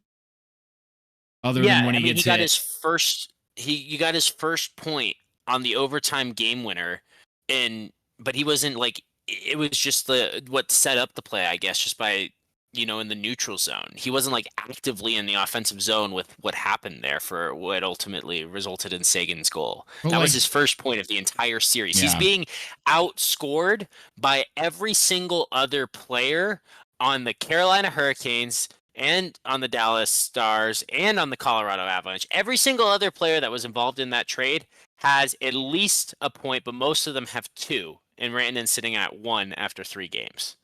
But kind of getting away from the play here, because I think we've all seen different things and we all know that change needs to happen here. And I believe that the Avalanche can still come out on Saturday and have a really great game, still take one back here at home, take it back into Dallas 2-2. I don't believe that the Avalanche are out of this series. They have everything they need to win it. They just need to understand what went wrong in this game, because both games 2 and 3 could have gone the other way. I believe it. It just didn't go our way this time. So first, they need to make sure the game doesn't get to fucking overtime. That would help. Secondly, you're right. They need to put more pucks in the net, and they need to find a way to leverage their strengths against Dallas better. And I'm not going to sit here and act like I have the answer, like so many people are trying to. And I'm also not going to sit here and blame one particular player. For example, last game, people were trying to apparently blame Jonathan Drouin for a bunch of things, which I think is silly. The Avalanche as a team had plenty of opportunities to put another puck in the net, and they weren't able to convert on that. That's not fucking Jonathan Drouin's fault solely. So to blame any one player for an entire loss in a team game is stupid. Don't do that. Yes, I can fault them. I can fault them for mistakes that they made and for errors that they made that maybe resulted in a goal, but that is not what the entire game is made of. So anyway, I did want to get away from the game though and talk about, because it sounds so doom and gloom because I paid fucking $500 to go and watch the Avalanche lose. But I do want to talk about the positive experiences of the game, because this was my first ever playoff game. First of all, this was the most emotionally exhausting thing I have ever been a part of in terms of sports. Oh my God. But truly getting to see Gabe Landeskog take a step back out on the ice made every fucking dime that I paid worth it. Truly. I mean, it was when he came out onto the ice, it was louder than when we scored. I couldn't even hear the announcer. That is how loud it was. I couldn't hear the arena, like anything. All I could hear was people cheering as loud as they could. The Landy chants rained down. And it was so amazing for me to be part of a moment that was 3 years in the making. A moment that a lot of people weren't even sure was going to happen. Gabe Landeskog himself included, but that's a core memory forever. And that no matter what price I paid, that made it worth every penny, because that was just such an amazing moment to be a part of. And I frankly cannot eloquently even describe what I felt then. I was crying, truly. I was sobbing real tears in that moment. Um, Helped me unlock a whole new emotion that I don't know if I've ever even felt before. So to be a part of that, to witness that, to watch him play, my favorite player step back out on the ice again, was a core memory that I'll never let go of.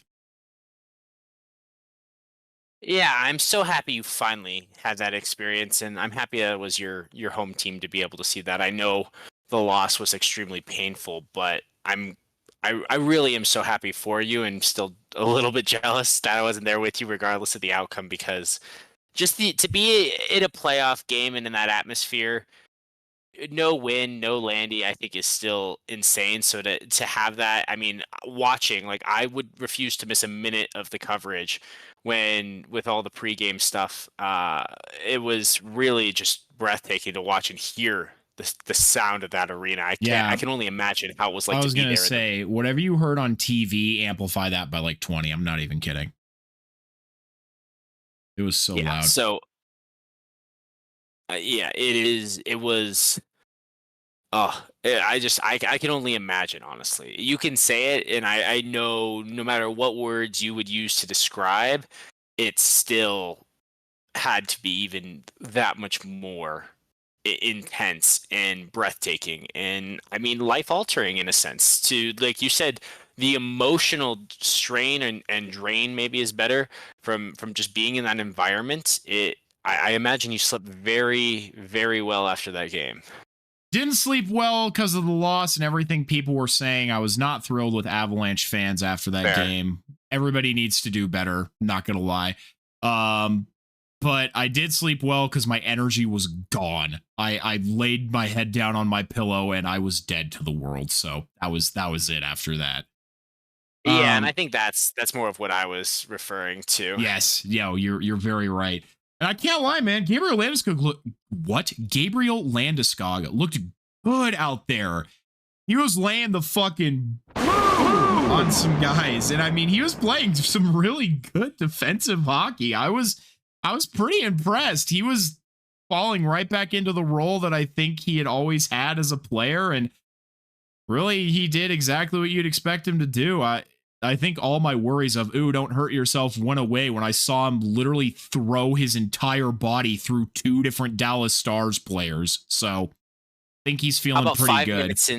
5 minutes in the game when he just went straight through Rantanen, send a message there.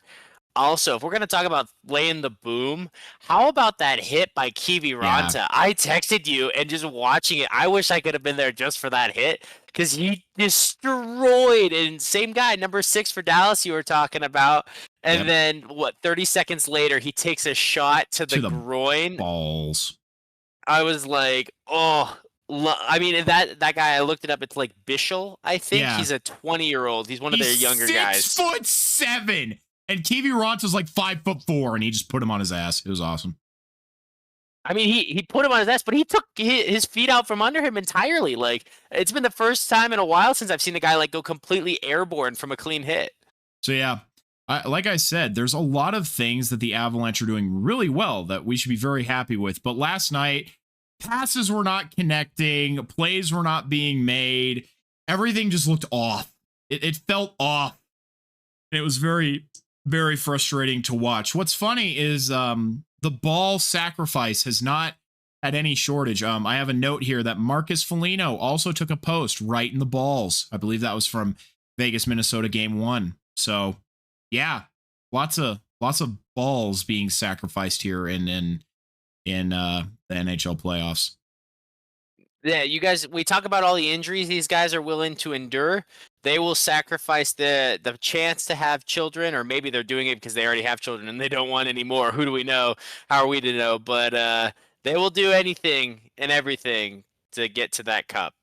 Truly, truly. Well, here's how I think we will round this out here. Let's go through each of the series here, and we'll just say if we've had any observations or just share any thoughts about the series so far, and doesn't have to be super long or in depth, but I think it'd be good to just kind of touch on each one. So we've been starting with the West a lot. So let's start with the East here. New Jersey and Carolina.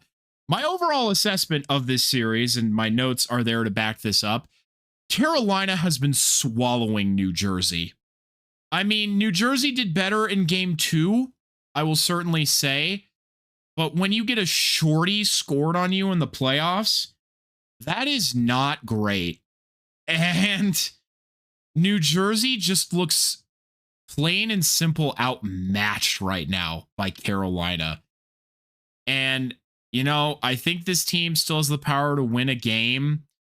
I just don't think they can. Carolina, under Rod Brindamore, is playing that same system that's brought them success. And literally, that's just the best way I can describe it. Carolina is just swallowing New Jersey. Well, and that makes sense when it's a hurricane and it looks like, Shut it looks the like fuck up. Oh my God, bro. You're the one who said swallowing. I just made it make sense.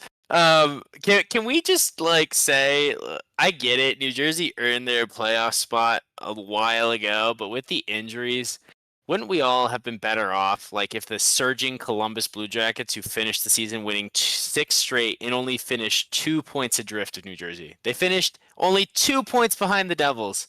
How much better would this series have been if the Blue Jackets were in it instead? I don't know. I feel like Columbus also would have gotten their asses kicked, but they would have had heart. Yeah, I mean, the Devils look like a team that's just trying to be sent back to hell out there. They want to go home. That was also a terrible fucking pun. What are you doing? You're welcome. I also don't think.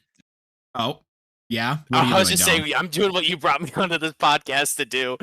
Offer unique takes from around the league. They might not be good, but hey, they got them for you. I got puns to go with them. I also don't think Sheldon Keefe is that good of a playoff coach. I think he does fine in the regular season. I don't think he's that good of a playoff coach. I think he struggles. That is a fair call out. I also think there's plenty of evidence to support that point.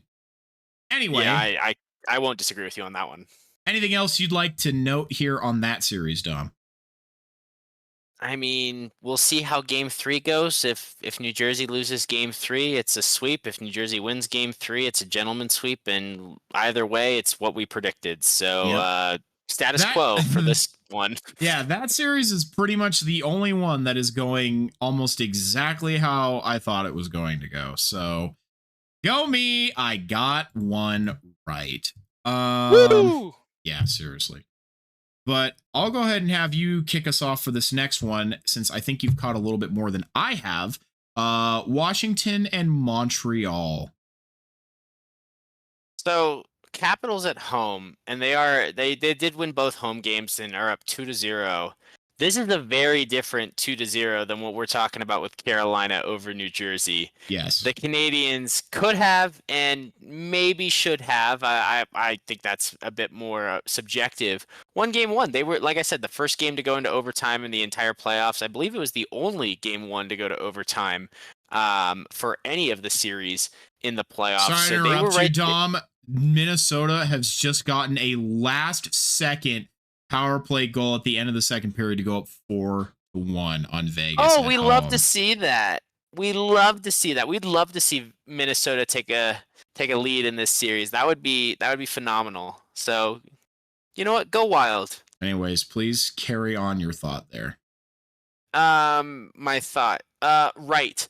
I think the line with Suzuki and Caulfield and Slavkovsky, it has been love that the best line in the playoffs so far. Like, they generated 10 shots on goal in a third period alone when the Capitals didn't have a shot in like 8 minutes. It was insane. They're basically double shifting out there. Anytime it's an offensive zone faceoff, they're over the boards. They're really, really incredible to watch. They're going to be annoyingly good for years to come. I mean, I'm going to I have to bring the Sharks in here at some point. So let's say 2028 Sharks versus Canadians for the Cup. Definitely could actually see that happening.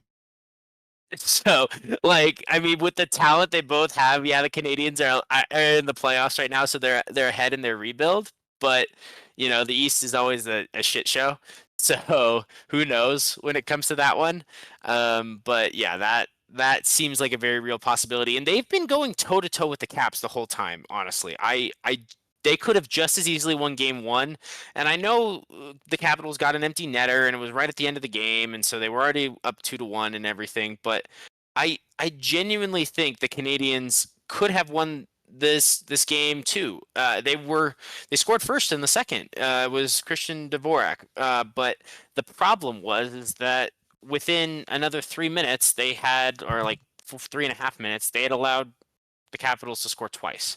So they finally took a lead in the series and then gave it away and were trailing just a couple minutes later. So, it's hard to say. Not a lot of penalties in these games, and when they are, they're typically split between both teams. Last minute slashing penalties went both ways. In the end of the second game, there was offsetting or mostly offsetting penalties in the first. I mean, Montembeault has been playing solid. I think the big thing was how well in game 2 was Logan Thompson. That he is the reason the Capitals won game 2, as far as I'm concerned. He had a performance that was just like Blackwood's been playing. 25 saves on 26 shots faced. Was the first star of the game. Montembeault was actually the second star of this game too, with 29 saves on 31 shots faced. So great goaltending all around in this series. It's the Canadians have not been shy. They haven't backed down. The Capitals have definitely started games better, I think, or they've been able to have that more quick and definitive push, that punch.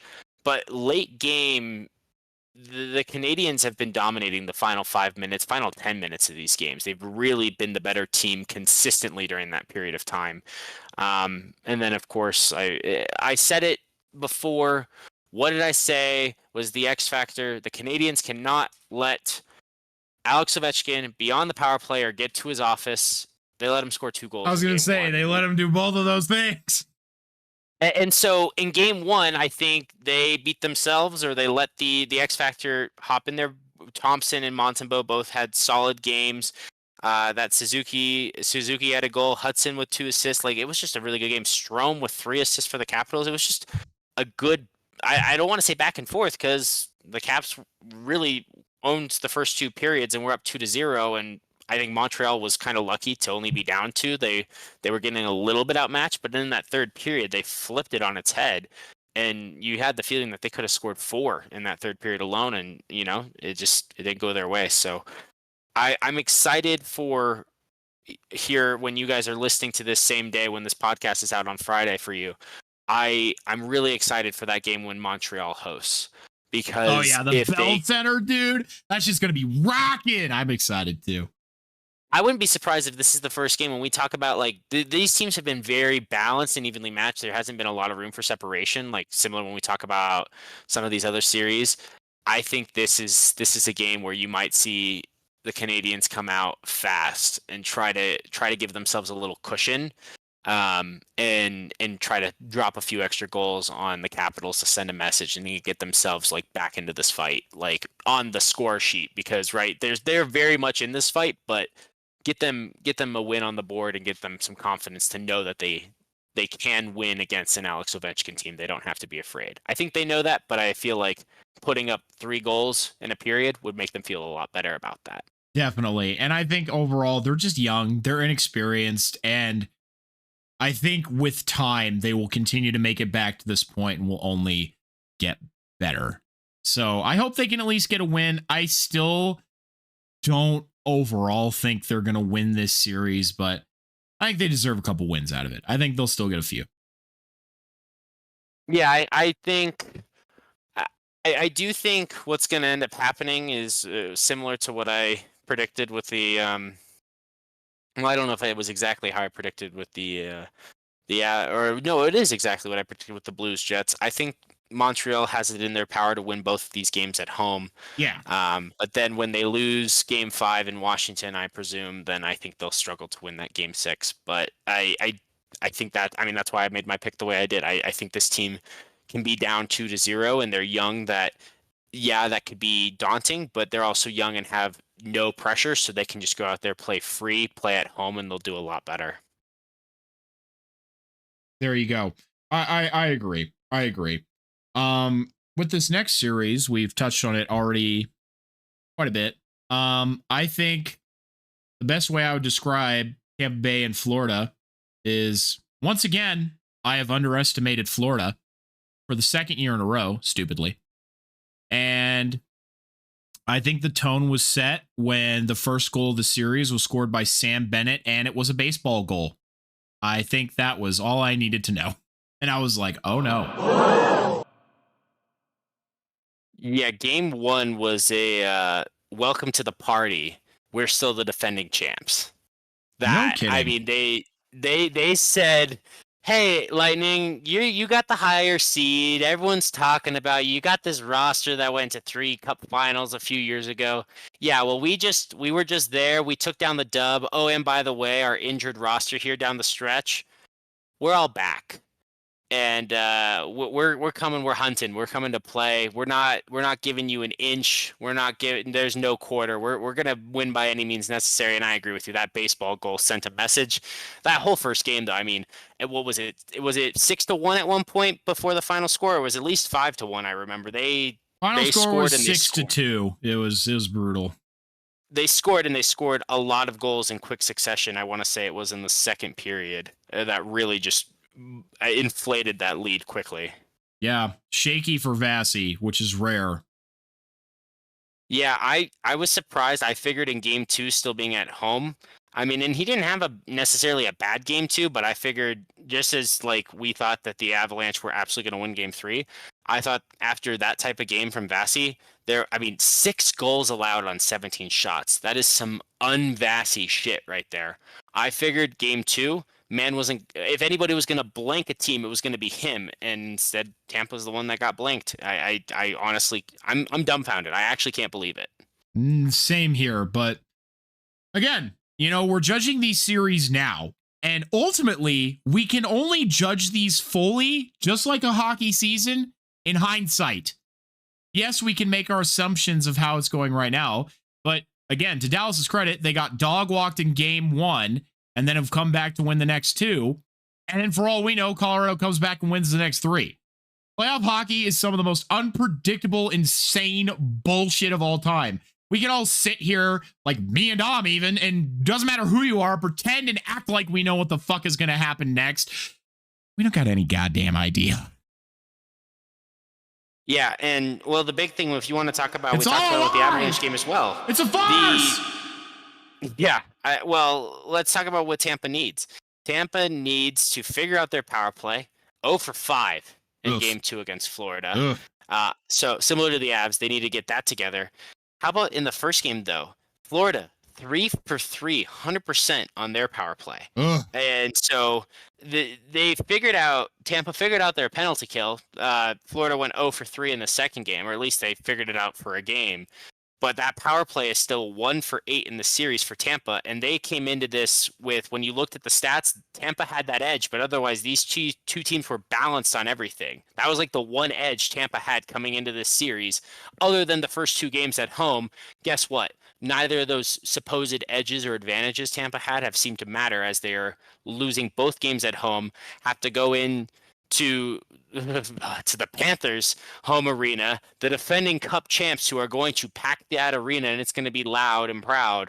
And they have to win both. They have to win both. Yep. You can't afford to go down 3-0. And the nice part is I was saying how even if you go down 3-1, you are still statistically much more in a series than you are if you go down 3-0. So have some contentness, Avs fans. Also, a stat is that the team who wins the first game wins the series 68% of the time. So we do have math on our side, everyone. So, Lord, hold on. I think we've kind of talked about them a lot at the start of this episode, but is there anything else you wanted to add for Toronto and Ottawa? I think we're kind of well positioned with where this series is at this point. good game and golf claps to Toronto. They truly have showed up and played well. But wait, Dom, they're up 3-0 in this series.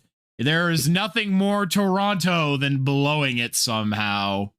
Yeah, please, Toronto, please come join us so it doesn't have to be just the Sharks to have done that in the first round. Please, I would love it. I would appreciate it. Plus, my bracket would be right with that 7-game Ottawa prediction. So you know what? I'm still rooting for it. I mean, it's 2 overtime wins, 2 3-2 wins. So, in a sense, the Senators have been in these games. These last 2 games have not been the prettiest offensively from Toronto. Their defense has been solid. Stolarz has been amazing, but the first game they just ran away with it, and I don't think Ottawa was ready for the moment. Also, a young team. They got a rude awakening. But games 2 and 3, they were there and they were present. They were part of it. They led in game 3 here, and I just, it's. I can't necessarily say I'm surprised, and I'm not disappointed because there's no expectations for this Ottawa team, but I thought they'd be a little better. I thought they'd be a little better in some of these close games in the big moments, and they just haven't been able to finish things off when they've forced overtime. They've been in 2 overtimes. They've had those chances. So it's not for a lack of fight. And Toronto, I guess Toronto has looked better than I gave them credit. But they've also kept the door open. They have allowed Ottawa to be in here. And so, Ottawa obviously has to win game 4. That's a given. I mean, you don't want to be swept, but they need to win game 4 with authority and then win game 5 and really send chills down Toronto's spine, because if that happens, if Ottawa wins 2 straight, I mean, I think Toronto's going to have some PTSD kick in, and it'll be that much easier for the Senators to actually make it the full, we're down 3-0. Let's pull the reverse and make it Toronto's worst first-round collapse ever. With all the bad first-round collapses, this would have to be the worst ever, right? It would be, yes. When they're the 1 seed and they're up 3-0, I can't think of a worse thing. So, yeah, I mean, again, golf claps to Toronto. They're getting it done. They're winning the games. And even if it's not as pretty as it should be, that guy, that Stolarz, really good. They've got that tandem with Woll. I don't know if Woll sees the ice at all with the way Stolarz is playing right now. Yeah, he's having a good series. Well, over to the West that we go. LA and the Oilers. All I can say is thank fucking God the Kings did not blow that first game, but fuck, they almost did. It wasn't for lack of trying. I don't know what the fuck we're doing out there. Thank God for Tanner Jeannot to just put the game away with 30 seconds left, because I think if the Oilers took game 1, the Kings would have started shitting themselves. How the fuck are you leading 4-0 and you let Connor McDavid do his little Connor McDavid shit, and then everybody's like, ah! Oh, I didn't even come through there. They're all like, ah! I'm still not coming through. Oh my God, Connor McDavid. You're so high pitched. Yeah, imagine what I just said, but like a high pitched Valley girl. That's what I was trying to do. Oh my God, Connor McDavid, and we still didn't hear the end of it even after the Oilers lost. So thank God the Kings at least put their damn foot down and won 6-2 the following game. I didn't get to watch it, just saw the score, but I know they chased Skinner from the net. It feels like, for once, again, we're judging early here, but it does, based on how it is right now, look like that the Kings, this Kings, could actually beat this Oilers team. Yes? Yes, this not could, will. Game 2, they did not have the collapse. They won with authority, and this game 3 is going to make all the difference. So they need to be in this game. Yeah, they're going to Edmonton. So, gotta win. Gotta win in Edmonton. I think Edmonton is also a mess right now, emotionally, especially when you come back and then you still end up losing anyway in a game that close, and then you just get kind of stomped the next game. Although, that kind of happened against Florida, and then they came back. So, I hate to say it, I don't count Edmonton out. And similar to Dallas, I will not be happy until they are out golfing. But God, it would be such a pleasure to me to have them gone the first round so I don't have to hear about fucking Connor McDavid for the rest of the fucking playoffs. And I know I'm a hardcore McDavid hater, and it's genuinely not his fault. We've talked about it before. It is because the media just doesn't let the man play his fucking game. And I'm a hypocrite too, because I love it when the media talks about McKinnon and Makar. I'm a hypocrite. I won't lie. Because I want my guys to be the best. And it's hard to hear about McDavid all the time. So I'm an S tier hater. Full stop. I'll admit it. So, okay. Vegas and Minnesota. Vegas, Minnesota. I have a good note about game one here. In the first game, Minnesota had trouble with possession, and it gave Vegas all kinds of time and space. And eventually Vegas gets their first goal, and Minnesota, who hadn't generated much throughout the game, they push it, they tie it, just couldn't take it home. But I think that was the sign of things to come, because right now, not only did they take game two in pretty convincing fashion, but they're taking game three in even more convincing fashion back in Minnesota here. And it's very interesting to see that healthy team that we saw at the beginning of the season, who was, one of the best in the league, is really kind of coming back and showing, hey, that wasn't a fluke. This is who we are for real. And we are kicking Vegas's ass, who everybody was like thinking they would win another cup this year. We're doing it in convincing fashion. So I'll be interested to see if Minnesota can end up taking this series. I would like that, even at the expense of my bracket.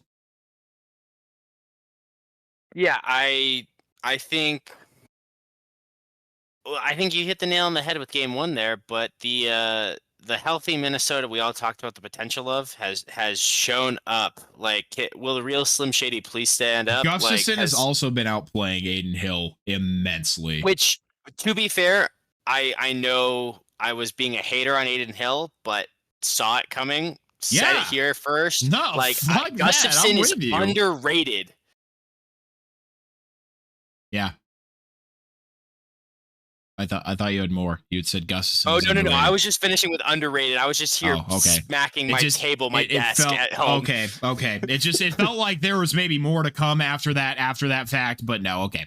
Good. No, just underrated. It was one word, and it sends the whole message I wanted to send, because it was that simple. People sleeping on what Gustafson can do, and we said it. Fleury being the backup, that should say enough on his own. So here you go. Oh, let's see. Vegas has pulled a goaltender. They have removed Aiden Hill. Akira Schmid has stepped in. Wow. 7-1 Minnesota win incoming. Maybe so. Finally, Winnipeg and St. Louis. I do think, just in general, I think Winnipeg is still going to take this series. Similar to Montreal and the Capitals, I think Montreal will put up a fight. I think they'll get some wins at the Bell Center. Same here with St. Louis. I think they will put up a fight and they will get some wins here at home in St. Louis. But I do not believe that they will overall beat the Jets. Even if Connor Hellebuck is a little out of form, the team in front of him has been playing some exceptional hockey. But also, I've kind of learned that these games are not over, because even in game one, St. Louis ended up taking a lead in that game, only for Winnipeg to come back and tie it and then take the win. So it would not surprise me, even in this game, even though they are up 3-0, which has become the new worst lead in hockey, if Winnipeg came back and won this game. Yeah, that's a good point, and we'll see. And the benefit of hindsight that we can't give right now will help. But this is exactly what I'm saying that Montreal needs to do. If they're going to show some fight in this series, they needed to have, I said earlier, they need to have a dominant win in that game 3 in the Bell Center and send a message that they're not going to go down without a fight. And that's what St. Louis is doing tonight. The first 2 games have been super, super close, and they've come out and said, here, we're going to drop 3 goals in a period, just like I said Montreal should. And the parallels between these 2 series, I think, are massive. And maybe the Canadiens should be looking to the Blues for an example right here, actually. With such a young team, looking at the veterans on St. Louis, so this is what they need to do. I agree. I think Winnipeg's going to win this series. But if St. Louis is dominant in both games 3 and 4. Like I mean, or that's at a least how they tied played through series. 2 periods. That's a tied series, and I might have to change my tune if Winnipeg's is just scoaching out wins at home, whereas St. Louis is getting them with some dominance. That does make it seem like St. Louis could steal a game 5 or a game 7 there. So I would say I think they are more of all the teams that are down 2-0 right now. They have the best shot of coming back and winning that series. Yes. Well, Avs fans, let me put it to you this way. Let's all just keep breathing. The series is far from over, and I'm hoping that this is not the last time I get to talk about the Avalanche on any of our episodes, as the Avalanche have somehow been one of the few teams that have already played 3 games, and yet fucking it took until Tuesday to get the Battle of Florida started. It was ridiculous. But the Avalanche don't play till Saturday, so they have some time to collect themselves here. Then they will play again on Monday at Dallas. So no matter what, there are still 2 more games here. And hopefully we'll be talking about those going into the game on Thursday back at home. So let's just all keep our heads up, everybody. I promise there is not reason to panic just yet. We're not on the brink of elimination. We're still playing hockey that can win us games. I believe in this roster. I like this team. I know we could still win. So don't throw in the towel just yet. My goodness. Yeah, don't throw in the towel. Go watch game 4. And I mean, when Dallas won game 2, we knew there'd be a game 5. And so I just want to shout out my boy Brenny. He's living down in Texas, but he is, for his job, Avs fan through and through. He will be one of the Avs fans, actually, with another friend of mine from high school. They will be there for game 5. Avs faithful is going to show out in Dallas. Let's get this win in game 4, boys. Then Brenny's just going to get us a win in game 5. His presence there is just going to be magical. And then you know what? You get to wrap it up game 6. And what did I say before the playoffs started? Gabe Landeskog, 4-3, overtime winner. Send Dallas to the golf course, Corey. Yes. It's still very possible. It is still all very real. Do not throw in the towel. Do not overreact. Do not act like a bunch of toddlers, even if you're in your own home instead of in an arena. Just breathe. I also did predict this series would go 6, so I wish everybody could see my face that I just made when I said that. I mean, we both picked the series to go 6, and I mean, hey, breathe. And if you're struggling to breathe and this is too much for you and you can't seem to get your emotions under control, I highly advise that you seek some form of counseling to help you out with growing your adulting skills. As the legendary Ilya Brizgalov would say, "It's only game. Why you have to be mad?" So, yeah. I mean, it is only game. It is. You're gonna get a little mad. You're gonna get a little sad. But you know what? Maybe there's a right mad. and a wrong way. I'm sad mad. But what did I also did a bit of a detox after. I didn't look at social media. I didn't watch any of the post game stuff. I just was like, you know what? I need a break from Avalanche hockey. Yeah, I'll still watch playoff hockey, but like I need a break from anything Avalanche hockey after that. So that's what I did. I've taken a detox for today. I've engaged a little bit with some of the Gabe Landeskog stuff because it's super cute, but I needed a break because I know I'm frustrated. Can't imagine how it feels to be a player who's frustrated like that. So just take a step away. And sometimes that's what you need to do. It's hard, everybody. I know, but sometimes you just need to take a step away. Well, Dom, do you have any other notes that you'd like to share? Otherwise, I'm going to jump into the 3 players of the week and our fun fact. I'm excited to move on to that next segment. So thank you all for enjoying this. And like I said, if you have anything interesting from the games, I didn't say this before, but drop them in the comments and maybe we can have a callback to some of this later on, depending on how many games are happening as the episodes move forward. We always want to be able to get you all involved. And hey, if we're missing something, or if your bracket's just absolutely destroying mine and Corey's so far, drop a comment. We'd love to see it. Absolutely. You can also email us. I don't know if I mentioned this, but our email is in the description of every episode. So we have a business email. And if you want to get in contact with us, you can also do it that way. If there's something that we need to know, be kind. But, if there's something we need to know, you can tell us that way too. Your 3 players of the week, though, are, of course, Gabriel Landeskog. Duh. Actually, you know what? Shift that. Gabriel Landeskog is number 1. Otherwise, Logan O'Connor and Mackenzie Blackwood. Logan O'Connor has been the Avalanche's best player throughout these playoffs, and Mackenzie Blackwood is a close second, absolutely rising to the occasion of the playoffs. Here's your fun fact for the day, everyone. With the return of our captain, Gabriel Landeskog, that got me wondering which player or players have been out the longest and ended up returning to play, and why. Gabe was the first NHLer to have the procedure that he did and successfully return from it. Thankfully, a post on Instagram did half the work for me in terms of who's been out the longest.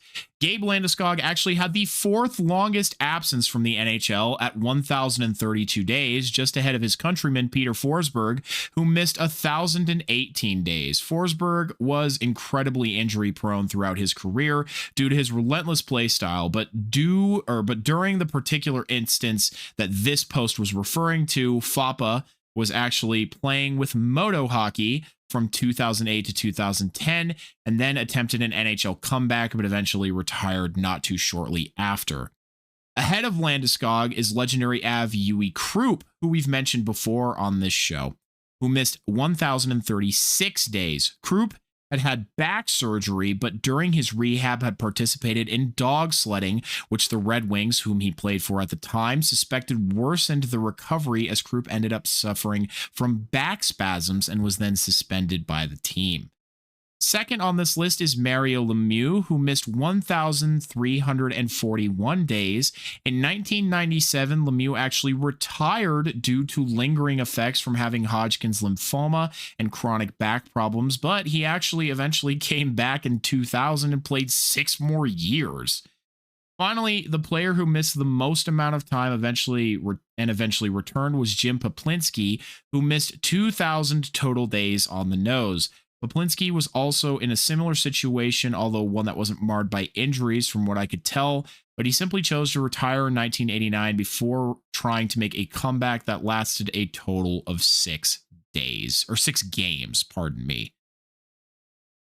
Wow, that is actually quite interesting with the history. And look at that, Yui Krupp showing up on another I episode. know, Yui Krupp just coming in here, so let's go Yui Gotta, Krupp. hey, also for the comments, if y'all find that jersey, please let us know so we can get that for Corey. If you have please. if you have some crazy like Avs jerseys, like obscure Avs jerseys that you wouldn't see, like a Yui Krupp jersey, Paul Correa, Timu Solani, Ray Borks, shit like that, in an Avs form, not like a Fanatics remake, like an OG, like Coho fucking jersey, let me know, because those are awesome.